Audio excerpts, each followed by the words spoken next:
Kranti Chowk police Thane हद्दीमध्ये गेल्या आठवड्यात एक चेन स्नॅचिंगचा गुन्हा घडलेला होता.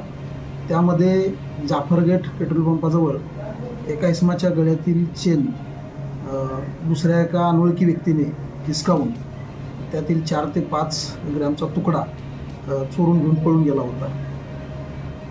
सदरबाबत गुन्हा दाखल झाला. PSI इंगोले यांच्याकडे तपास देण्यात आलेला होता.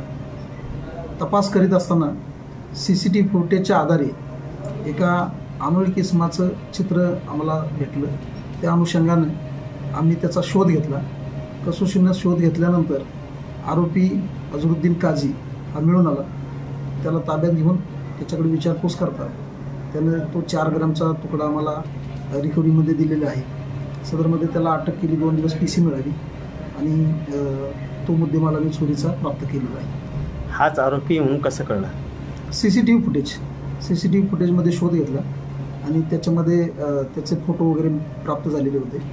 त्या अनुषंगाने त्याचा कसोशीने शोध घेऊन आम्ही त्यास अटक केलेली आहे. यावर आणखी काही गुन्हे दाखल आहे का इतर पोलीस स्टेशनला? यापूर्वी त्याच्यावरती एक गाई चोरीचा गुन्हा दाखला आहे.